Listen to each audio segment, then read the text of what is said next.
බිස්කටුයි කෙහෙලුයි. වෙන කෙනෙකුට කිස් එකක් දුන්නොත් ලක්ෂ 50ක් හම්බෙනවා. මට කිස් එකක් දුන්නොත් රුපියල් 50යි හම්බෙන්නේ.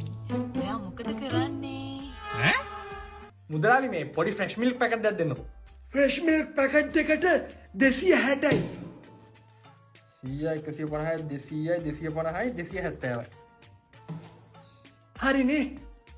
හරි වෙන්නේ කොහෙද? මට 10ක් ඉතුරු දෙන්න ඕනනේ. අයියෝ මහත්තයා, අද කාලේ රුපියල් 10ක් කියන්නේ මොකද්ද?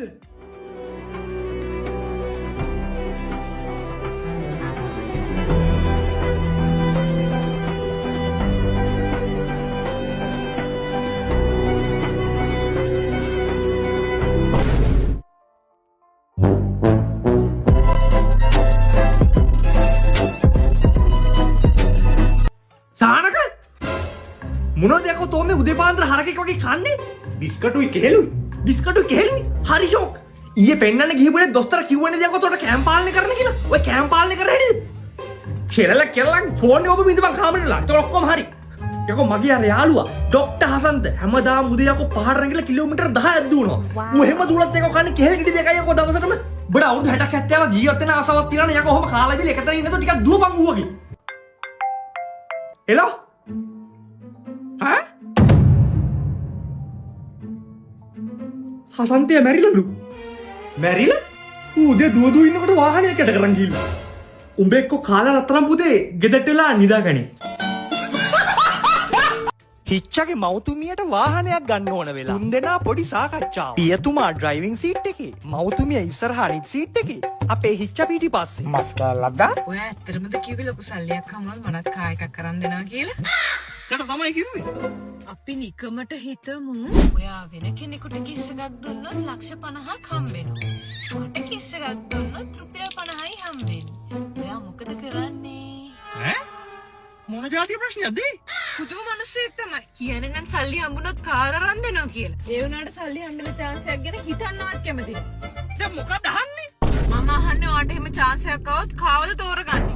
ලොයිත් මෙයා මාව ටෙස්ට් කරන්න හදන්නේ. මම නිකමටවත් කිව්වොත් මම තෝරගන්නේ අනිත් කෙල්ලව කියලා අනිවාර්යයෙන්ම මෙයා කියයි සල්ලි වලට වෙන ගැන ලොකු වුණා කියලා. ලක්ෂ 50ක් නෙමෙයි කෝටි 50ක් දෙනවා කිව්වත් මම ඔයාගේ විතරයි බබා. මට හිතුණා. සල්ලි ටිකක් හම්බ කරගෙන මට වාහනයක් අරන් දෙන්න කිසිම උවමනාවක් නෑ. යන්කෝ ගෙදර. හිච්ච පුතේ. මවතුමියනි. ඔයා නම් හොඳ දිගටගෙන හොඳට සල්ලි හම්බ කරන්න ඕන. නැත්තම් පේනවනේ ලොකු උන්දා වගේ කියවිල්ල විතරයි. කෙමිස්ට්‍රි පන්තියක් හොයාගත්තද? උචිත් සර්ගේ යන්න බැලුවේ. විභාගෙට කලින් MCQ 10000ක් කරවනවා. මම කියන්න උත්සාහ කරේ මට වටින්නේ ඔයා කියලා පොඩ්ඩක් තේරුම් ගන්න. නෑ මට වාහන ඕනේ නෑ. අපි ගෙදර යමු. හරි දැන් මොකක්ද ඔයා කියන්නේ?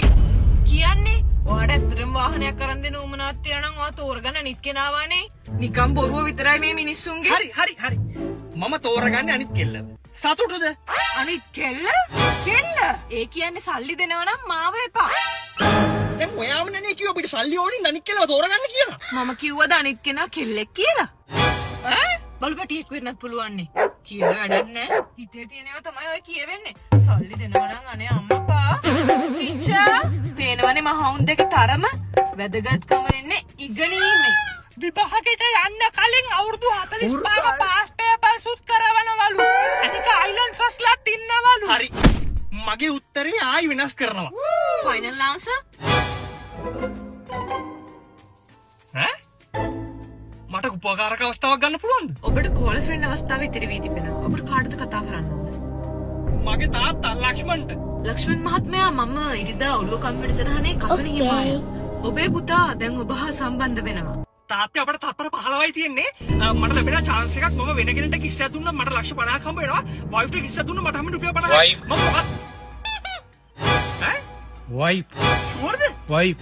Final answer wife. මම ඔයාව තෝරගෙන ඔයාට කිස් එකක් දීලා රුපියල් 50ක් ඉල්ල ගන්නවා. දැන් මට කිස් එකක් දෙන්නට මං ඔයාට ගෙවන්නත් ඕන. මම වයිෆ් නේද? දෙන්න තියෙන්නේ.